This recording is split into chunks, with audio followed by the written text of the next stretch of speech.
आप अगर stock market में बहुत लॉन्ग टाइम से हो बट आप अभी तक प्रॉफिटेबल ट्रेडर नहीं बने बिकॉज तुम अपना पैसा मार्केट को देने आए हो, कमाने के लिए नहीं। Why I am saying this, you will be understand now. आपके पास डिसिप्लिन की बहुत कमी है बट आपको ये पता नहीं कि ट्रेडिंग में डिसिप्लिन किसे कहते हैं। यहाँ पे रोल आता है 3 इंपॉर्टेंट पॉइंट का जो ट्रेडिंग डिसिप्लिन के अंदर आते हैं। पॉइंट 1, जनरल लिखना। अब आप सोच रहे होंगे कि ये बोरिंग काम है but let me tell you कि इसे आपकी ट्रेडिंग 20% बदल जाएगी। आप इसे 15 दिन ट्राई करके तो देखो। आप ज़्यादा सोचो मत, मैं ही बता देता हूँ कि क्या लिखना होता है।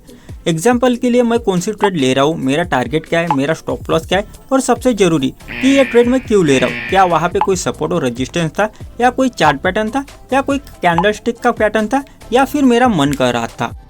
और जब आप ये सब लिखोगे आप यकीन मानिए आपकी 90% ओवर ट्रेडिंग बंद हो जाएगी। और हाँ, यहाँ पे बस चार्ट पैटर्न, कैंडलस्टिक और सपोर्ट और रेजिस्टेंस के ऊपर ही आपको ट्रेड लेनी है, बाकी 2 को गोली मार दो। Point number 2, stop loss. ये इस वीडियो का आपके लिए सबसे इम्पोर्टेंट पॉइंट होने जा रहा है, तो ध्यान से सुनिएगा, आपकी ही बात हो रही है। मुझे पता है कि आप कोई भी पोजीशन, एग्जांपल के लिए 100 रुपए का निफ्टी का सी बाय किया, आपने टारगेट लगाया 150 रुपए का और ये सोचा कि 70 रुपए का होगा तो निकाल दूंगा। बट मार्केट जब मूवमेंट करना स्टार्ट करती है और कुछ देर आपकी डायरेक्शन में चल के एसएल की तरफ बढ़ती है और थोड़ी देर बाद आपका एसएल हिट हो जाता है। लेकिन अब रियल ट्विस्ट यहाँ पे आता है कि आपने पोजीशन बनाई तब सोचा था कि 100% निकल जाऊंगा एसएल हिट हो जाने पे, लेकिन जब एक्चुअली में एसएल हिट हो जाता है ना, तो आपके अंदर का जो फेक कॉन्फिडेंस है आपको एसएल शिफ्ट करने के लिए मजबूर कर देता है। अब आप 70 रुपए पे एग्जिट नहीं करके आप उसे 60 रुपए पे शिफ्ट कर देते हो। जब उसे हिट करता है तो आप और 10 पॉइंट नीचे शिफ्ट कर देते हो, और जब 100 वाली पोजीशन 20 या 30 रुपए की होती है तब आप एग्जिट करते हो। आई एम राइट ना ऐसा? तो प्लीज इस आदत को बंद कर दीजिए। आपने जो सोचा वो मन में न रखकर ऐप में लगा दो। इसके आपको 2 फायदे होंगे। फायदा नंबर 1, जितना आपने सोचा उतना ही लॉस जाएगा। फायदा नंबर 2, आप धीरे धीरे देखोगे कि आपका weekly PNL no loss no profit में आने लगेगा, या हो सकता है कि कुछ प्रॉफिट में ही आ जाए। अब बात करते हैं टॉपिक नंबर 3 की, जिसका इंतजार सबको था, प्रॉफिट की। लेकिन उससे पहले एक लाइक दबा दो, अब तक नहीं दबाया आपने। अब बात कर लेते हैं टॉपिक नंबर 3, प्रॉफिट की। देखिए, स्टॉक मार्केट में प्रॉफिट हमेशा से और खास करके इंट्राडे ट्रेडिंग में ना बहुत ही कंट्रोवर्शियल सब्जेक्ट रहा है। ऐसा मैं क्यों कह रहा हूँ आप अभी समझ जाओगे।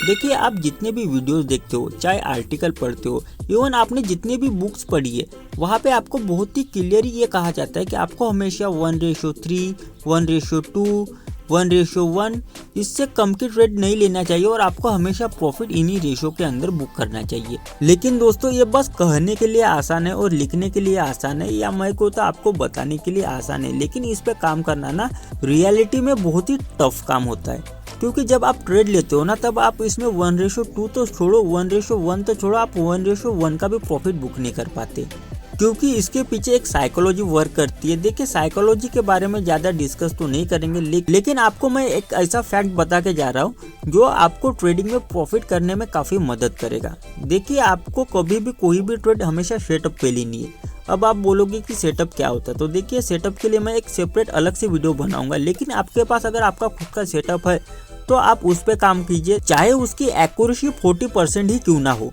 या आप किसी और का यूज करते हो तो आप उसे भी यूज कर सकते। उस सेटअप पे आपका भरोसा 100% होना चाहिए। तो बात कर फैक्ट की, तो आपको क्या करना है, जब भी आप सेटअप पे ट्रेड लोगे तो वहाँ पे आपको डेफिनेटली एक एसएल मिलेगा। आपको ट्रेड लेते ही अपने सिस्टम में एसएल लगा देना है, फिर अपनी जो पोजीशन है उसको क्लोज कर देनी है। चाहे आप लैपटॉप में ट्रेडिंग करते हो तो अपना पैनल बंद कर देना है, और फिर आपको 15 या 20 मिनट बिल्कुल भी अपने पैनल को ओपन करके देखना नहीं है। आपने अगर सेटअप पे ट्रेड ली होगी तो आपको यकीनन ये पता होगा कि ज्यादा से ज्यादा मेरा लॉस कितना होगा या मेरा यहाँ पे कितना मनी जाने वाला है। बस उसके ऊपर आपका कुछ नहीं जाने वाला है। और ऐसे सोचते सोचते आपको 20 मिनट रुक जाना है, और 20 मिनट रुकने के बाद जब आप अपना पीएनएल ओपन करोगे या मैं को अपना पैनल चालू करोगे, तब आप देखोगे कि आपकी ट्रेड प्रॉफिट में जा रही है। तब आपको बस उसको एक नज़र देखना है, फिर अपना 20 मिनट के लिए पीएनएल बंद कर देना है, और इसको हमेशा ट्राई करते रहना है कब तक, जब तक आपका टारगेट ना आ जाए, या आप वहाँ पे एक संतुष्ट ना हो जाओ कि ठीक है मैं इतना अमाउंट यहाँ पे बुक करना चाहूँगा। तब तक आपको इसका यूज़ करना है। देखोगे कि आप 15 दिन के अंदर even no loss no profit के अंदर आ जाओगे। देखिए मैं यहाँ पे ये नहीं कर सकता कि श्योर एंड श्योर कि आप 100% प्रॉफिट में आओगे, क्योंकि ये आपके सेटअप पे डिसाइड करेगा कि आपकी ट्रेड कितनी राइट जाती है कितनी रॉन्ग जाती है। तो 15 दिन के अंदर आप देखोगे कि नो लॉस नो प्रॉफिट में आओगे, हो सकता है हल्का सा प्रॉफिट में भी आ जाओ।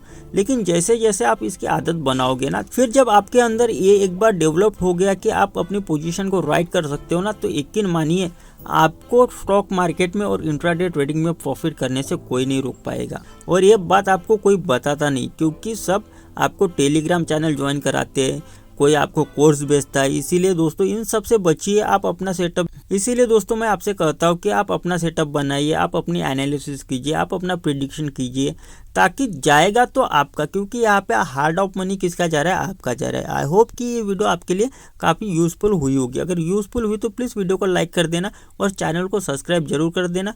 अब अगले आने वाले टॉपिक के बारे में हम बात कर रहे हैं, तो उस पर हम बात करेंगे साइकोलॉजी के ऊपर या बात करें सेटअप के ऊपर, ये मुझे कमेंट में ज़रूर बताना। Thank you.